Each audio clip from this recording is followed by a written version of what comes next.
सुधा का कॉलेज बड़ा एकांत और खूबसूरत जगह बना हुआ था। दोनों ओर ऊंची सी मेड़ और बीच में से कंकड़ की एक खूबसूरत घुमावदार सड़क। दाईं ओर चने और गेहूं के खेत, बेर और शहतूत के झाड़ और बाईं ओर ऊंचे ऊंचे टीले और ताड़ के लंबे लंबे पेड़। शहर से काफ़ी बाहर देहात का सा नज़ारा और इतना शांत वातावरण। लगता था कि यहाँ कोई उथल पुथल, कोई शोरगुल है ही नहीं। जगह इतनी हरी भरी कि दर्जों के कमरों के पीछे ही महुआ चूता था और लंबी लंबी घास की दोपहरिया के नीले फूलों की जंगली लतरें उलझी रहती थीं। और इस वातावरण ने अगर किसी पर सबसे ज़्यादा प्रभाव डाला था तो वो थी गेसु। उसे अच्छी तरह मालूम था कि बांस के झाड़ के पीछे किस चीज़ के फूल हैं। पुराने पीपल पर गिलोय की लतर चढ़ी है और करौंदे के एक झाड़ के पीछे एक साही की मांद है। नागफनी की झाड़ी के पास एक बार उसने एक लोमड़ी भी देखी थी। शहर के एक मशहूर रईस साबिर हुसैन काज़मी की वो सबसे बड़ी लड़की थी। उसकी माँ, जिन्हें उसके पिता अदन से ब्याह कर लाए थे, शहर की मशहूर शायरा थी। हालांकि उनका दीवान छपकर मशहूर हो चुका था, मगर वह किसी भी बाहरी आदमी से कभी नहीं मिलती जुलती थी।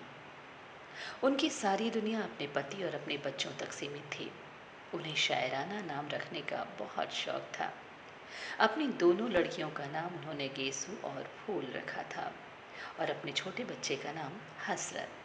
हाँ, अपने पतिदेव साबिर साहब के हुक्के से बेहद जुड़ती थी और उनका नाम उन्होंने रखा था आतिश फिजा। घास फूस, फूल, लतर और शायरी का शौक गेसु ने अपनी माँ से विरासत में पाया था। किस्मत से उसका कॉलेज भी ऐसा मिला जिसमें दर्जों की खिड़कियों से आम की शाखें झाँका करती थीं। इसलिए हमेशा जब कभी मौका मिलता था, क्लास से भाग कर गेसु घास पर लेटकर सपने देखने की आदी हो गई थी। क्लास के इस महाविनिष्क्रमण और उसके बाद लतरों की छाह में जाकर ध्यान योग की साधना में उसकी एकमात्र साथी थी सुधा। आम की घनी छाह में हरी हरी धूप में दोनों सिर के नीचे हाथ रखकर लेट रहती और दुनिया भर की बातें करती। बातों में छोटी से छोटी और बड़ी से बड़ी किस तरह की बातें करती थी कि वही समझ सकता है जिसने कभी दो अभिन्न सहेलियों की एकांत वार्ता सुनी हो। गालिब की शायरी से लेकर उनके छोटे भाई हसरत ने कुत्ते को पिल्ला पाला है कुत्ते का पिल्ला पाला है, ये गेसु सुनाया करती थी। और शरद के उपन्यासों से लेकर ये कि उसकी मालिन ने गिलट का कड़ा बनवाया है, ये सुधा बताया करती थी। दोनों अपने अपने मन की बातें एक दूसरे को बता डालती थीं और जितना भावुक, प्यारा, अनजान और सुकुमार दोनों का मन था, उतनी ही भावुक और सुकुमार दोनों की बातें। हाँ, भावुक, सुकुमार दोनों ही थी, लेकिन दोनों में एक अंतर था। गेसु शायर होते हुए भी इस दुनिया की थी और सुधा शायर न होते हुए भी कल्पना लोक की थी। गेसु अगर झाड़ियों में से कुछ फूल चुनती तो उन्हें सूंघती, उन्हें अपनी चोटी में सजाती और उन पर चंद शेर कहने के बाद भी उन्हें माला में पिरोकर अपनी कलाई में लपेट लेती। सुधा लतरों के बीच में सिर रखकर लेट जाती और निर्निमेष पलकों से फूलों को देखती रहती और आंखों से न जाने क्या पीकर उन्हें उन्हीं की डाली पर फूलता हुआ छोड़ देती। गेसु हर चीज़ का उचित इस्तेमाल जानती थी। किसी भी चीज़ को पसंद करने या प्यार करने के बाद अब उसका क्या उपयोग है, क्रियात्मक यथार्थ जीवन में उसका क्या स्थान है, ये गेसु खूब समझती थी। लेकिन सुधा किसी भी फूल के जादू में बंध जाना चाहती थी, उसी की कल्पना में डूब जाना चाहती थी। लेकिन उसके बाद सुधा को कुछ नहीं मालूम था। गेसु की कल्पना और भावुक सूक्ष्मता शायरी में व्यक्त हो जाती थी, अतः उसकी जिंदगी में काफ़ी व्यवहारिकता और यथार्थ था। लेकिन सुधा, जो शायरी नहीं लिख सकती थी, अपने स्वभाव और गठन में खुद ही एक मासूम शायरी बन गई थी। वो भी पिछले 2 सालों में तो सचमुच ही इतनी गंभीर, सुकुमार और भावनामयी बन गई थी कि लगता था कि सूर के गीतों से उसके व्यक्तित्व के रेशे बन गए हैं। लड़कियां गेसु और सुधा के स्वभाव और उनकी अभिन्नता से वाकिफ थीं और इसलिए जब आज सुधा की मोटर आकर साहिबान में रुकी और उसमें से सुधा और गेसु हाथ में फाइल लिए उतरी तो कामिनी ने हंसकर प्रभा से कहा, लो, चंदा सूरज की जोड़ी आ गई। सुधा ने सुन लिया, मुस्कुराकर गेसु की ओर फिरी और कामिनी और प्रभा की ओर देखकर हंस दी। सुधा बहुत कम बोलती थी, लेकिन उसकी हंसी ने उसे खुशमिजाज साबित कर रखा था और वो सभी को प्यारी थी। प्रभा ने आकर सुधा के गले में बाहर डालकर कहा, गेसु बानो, थोड़ी देर के लिए सुधा रानी को हमें दे दो, जरा कल के नोट्स उतारने हैं हमें इनसे पूछकर। गेसु हंसकर बोली, उसके पापा से तय कर ले, फिर तो जिंदगी भर सुधा को पाल पोस, मुझे क्या करना है। जब सुधा प्रभा के साथ चली गई तो गेसु ने कामिनी के कंधे पर हाथ रखा और कहा, कम्मो रानी, अब तो तुम ही हमारे हिस्से में पड़ी, आओ चलो देखे लतर में कुंदरू हैं। कुंदरू तो नहीं, अब चने का खेत हरिया आया है, कम्मो बोली। गृह विज्ञान का पीरियड था और मिस उमाल कर पढ़ा रही थी। बीच की कतार की एक बेंच पर कामिनी, प्रभा, गेसु और सुधा बैठी थी। हिस्सा बांट अभी तक कायम था, अतः कामिनी के बगल में गेसु, गेसु के बगल में प्रभा और प्रभा के बाद बेंच के कोने पर सुधा बैठी थी। मिस उमाल कर रोगियों के खान पान के बारे में समझा रही थी। मेज के बगल में खड़ी हुई हाथ में किताब लिए हुए उसी पर निगाह लगाए वो बोलती जा रही थी। शायद अंग्रेजी की किताब में जो कुछ लिखा हुआ था उसी का हिंदी में उल्था करते हुए बोलती जा रही थी। आलू एक नुकसानदेह तरकारी है रोग की हालत में। वो खुश्क होता है, गर्म होता है और हजम मुश्किल से होता है। सहसा गेसु ने एकदम बीच से पूछा, गुरुजी, गांधी जी आलू खाते हैं या नहीं? सभी हंस पड़े। मिस उमालकर ने बहुत गुस्से से गेसु की ओर देखा और डांट कर कहा, I don't know political discussion in class. Gandhi ji से क्या मतलब? इस पर तो सभी लड़कियों की दबी हुई हंसी फूट पड़ी। मिस उमालकर झल्ला गई और मेज पर किताब पटकते हुए बोली, खामोश। सभी चुप हो गए। उन्होंने फिर पढ़ाना शुरू किया। जिगर के रोगियों के लिए हरी तरकारियाँ बहुत फ़ायदेमंद होती हैं। लौकी, पालक और हर किस्म के सारे साग, हरे साग तंदुरुस्ती के लिए बहुत फ़ायदेमंद होते हैं। सहसा प्रभा ने कोहनी मारकर गेसु से कहा, ले फिर क्या है, निकाल चने का हरा साग, खा खा कर मोटे हों मिस उमालकर के घंटे में। गेसु ने अपने कुर्ते की जेब से बहुत सा साग निकालकर कामिनी और प्रभा को दिया। मिस उमालकर अब शक्कर के हानि लाभ बता रही थी। लंबे रोग के बाद रोगी को शक्कर कम देनी चाहिए। दूध या साबुदाने में ताड़ की मिश्री मिला सकते हैं। दूध तो ग्लूकोज के साथ बहुत स्वादिष्ट लगता है। इतने में जब तक सुधा के पास साग पहुंचा कि फौरन मिस उमालकर ने देख लिया। वो समझ गए कि ये शरारत गेसु की होगी। मिस गेसु, बीमारी की हालत में दूध काहे के साथ स्वादिष्ट लगता है? इतने में सुधा के मुंह से निकला, साग काहे के साथ खाएं? और गेसु ने कहा, नमक के साथ। नमक के साथ? मिस उमालकर ने कहा, बीमारी में दूध नमक के साथ अच्छा लगता है। खड़ी हो, कहाँ था ध्यान तुम्हारा? गेसु सन्न। मिस उमालकर का चेहरा मारे गुस्से के लाल हो रहा था। क्या बात कर रही थी तुम और सुधा? गेसु सन्न। अच्छा, तुम लोग क्लास के बाहर जाओ और आज हम तुम्हारे गार्जियन को खत भेजेंगे। चलो बाहर जाओ। सुधा ने कुछ मुस्कुराते हुए प्रभा की ओर देखा और प्रभा हंस दी। गेसु ने देखा कि मिस उमालकर का पारा और भी चढ़ने वाला है तो चुपचाप किताब उठाकर चल दी। सुधा भी पीछे पीछे चल दी। कामिनी ने कहा, खत वत भेजती रहना सुधा, और क्लास ठठा कर हंस पड़ी।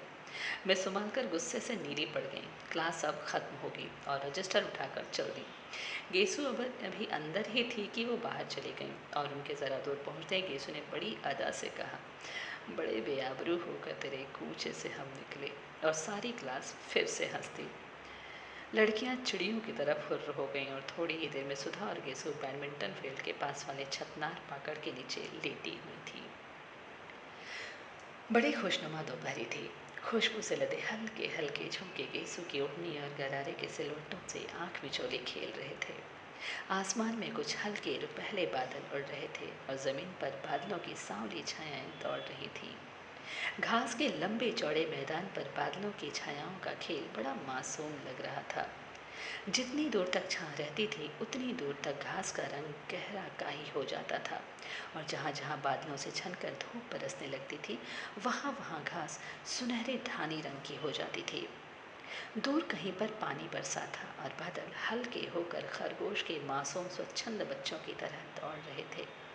सुधा आंखों पर फाइल की छां किए हुए बादलों की ओर एक टक देख रही थी। गेसु ने उसकी ओर करवट बदली और उसकी वेणी में लगे हुए रेशमी फीते को उंगली में उमेरते हुए एक लंबी सी सांस भरकर कहा, बादशाहों के मुअत्तर ख्वाबगाहों ने कहा, वो मज़ा जो भीगी भीगी घास पर सोने में है, मुतमईन बेफिक्र लोगों की हंसी में ही कहाँ, लुत्फ जो एक दूसरे को देखकर रोने में है। सुधा ने बादलों से अपनी निगाह नहीं हटाई, बस एक करुण सपनीली मुस्कुराहट बिखेर कर रह गई।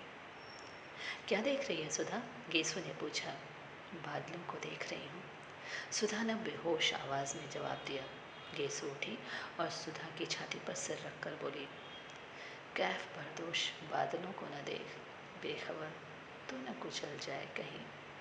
और सुधा के गाल में जोर की चुटकी काट ली। हाय रे, सुधा ने चीख कर कहा और उठ बैठी।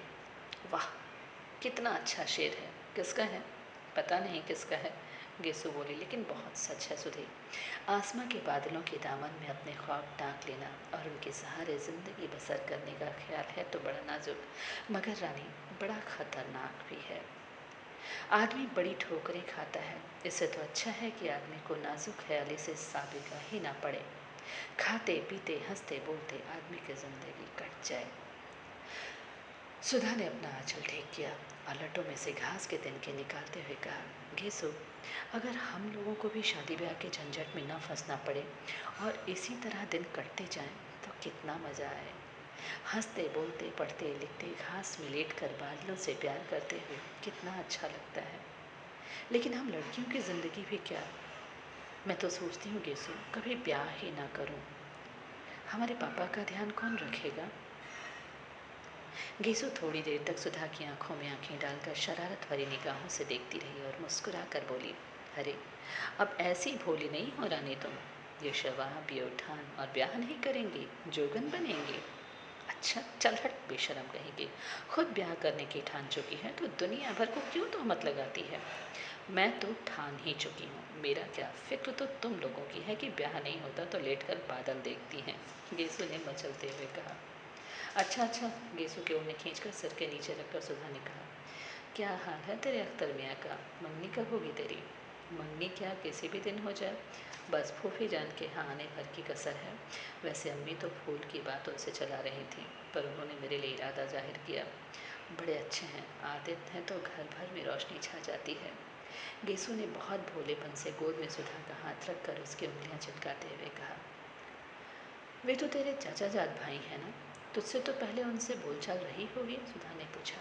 हाँ हाँ, खूब अच्छी तरह। मौलवी साहब हम लोगों को साथ साथ पढ़ाते थे और जब हम दोनों सबक भूल जाते थे तो एक दूसरे का कान पकड़कर साथ साथ उठते बैठते थे, गेसु को चेपते हुए बोली।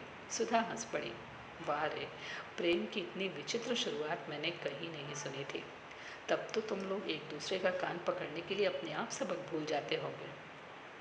नहीं जी, एक बार फिर पढ़कर कौन सबक भूलता है, और एक बार सबक याद होने के बाद जानती हो इश्क में क्या होता है। मतलब इश्क में एक रंग ढंग निराला देखा, उसको छुट्टी न मिली जिसको सबक याद हुआ। खैर ये सब बात जाने दे सुधा, अब तू कब ब्याह करेगी? जल्दी ही करूँगी, सुधा बोली। किससे? तुझसे। और दोनों खिलखिलाकर हंस पड़ी। बादल हट गए थे और पाकड़ की छां को चीरते हुए एक सुनहली रोशनी का तार झलमिला उठा। हंसते वक्त गेसु के कान के टॉप चमक उठे और सुधा का ध्यान उधर खिंच गया। ये कब बनवाया तूने? बनवाया नहीं तो उन्होंने दिए होंगे। क्यों? गेसु ने शर्मा कर सिर हिला दिया। सुधा ने उठकर हाथ से छूते हुए कहा, कितने सुंदर कमल हैं। वाह। क्यों गेसु, तूने सचमुच के कमल देखे हैं? ना, मैंने देखे हैं। कहाँ? असल में 5-6 साल पहले तक तो मैं गांव में रहती थी ना। ऊंचाहार के पास एक गांव में मेरी बुआ रहती है ना, बचपन से मैं उन्हीं के पास रहती थी। पढ़ाई की शुरुआत मैंने वहीं की और 7वीं तक वहीं पढ़ी। तो वहाँ मेरे स्कूल के पीछे पोखरे में बहुत से कमल थे। रोज़ शाम को मैं भाग जाती थी और तालाब में घुसकर कमल तोड़ती और घर से बुआ एक लंबा सोंटा लेकर गालियाँ देती हुई आती थी मुझे पकड़ने के लिए। जहाँ वो किनारे पर पहुँचती तो मैं कहती, अभी डूब जाएंगे बुआ, अभी डूबे। तो बहुत रबड़ी मलाई की लालच देकर वो मिन्नत करती, निकल आओ। मैं तो निकलती थी। तुमने तो कभी देखा नहीं होगा हमारी बुआ को। ना, तूने कभी दिखाया ही नहीं। इधर बहुत दिनों से आई ही नहीं वे। आएंगी तो दिखाऊंगी तुझे। और उनकी एक लड़की है, बड़ी प्यारी, बहुत मज़े की है। उसे देखकर तो तुम उसे बहुत प्यार करोगी।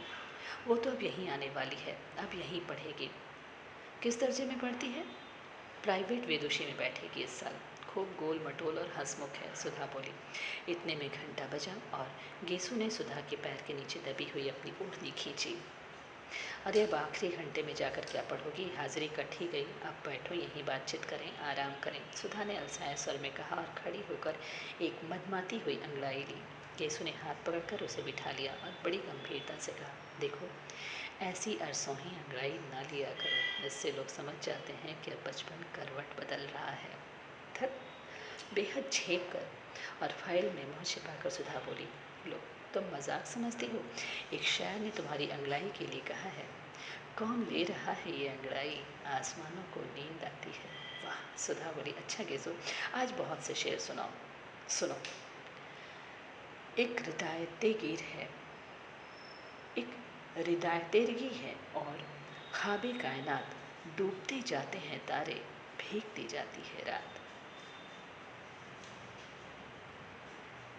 पहली लाइन का क्या मतलब है, सुधा ने पूछा।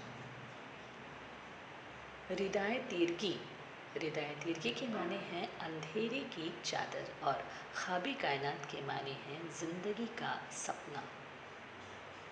गलत था, अब फिर से सुनो। एक रिदायतेरगी है और ख्वाबे कायनात, डूबते जाते हैं तारे, भीगती जाती है रात।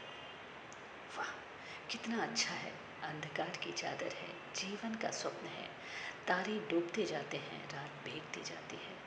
गेसो, उर्दू की शायरी बहुत अच्छी है, तो खुद उर्दू क्यों नहीं पढ़ लेती, गेसो ने कहा। चाहती तो बहुत हूँ पर निभ नहीं पाता। किसी दिन शाम को आओ सुधा, तो अम्मी जान से तुझे शेर सुनवाएं। ये ले तेरी मोटर तो आ गई। सुधा उठी, अपनी फाइल उठाई, गेसु ने अपनी ओढ़नी झाड़ी और आगे चली। पास आकर उचक कर उसने प्रिंसिपल का रूम देखा, वो खाली था। उसने दाई को खबर दी और मोटर पर बैठ गई। गेसु बाहर खड़ी थी। चल तू भी ना। नहीं, मैं गाड़ी पर नहीं चली जाऊंगी। अरे चलो, गाड़ी 4:30 बजे आएगी, अभी घंटा भर है, घर पर चाय पियेंगे फिर मोटर पहुंचा देगी। जब तक पापा नहीं है तब तक जितना चाहो कार घिसो। केसु भी आ बैठी और कार चल दी।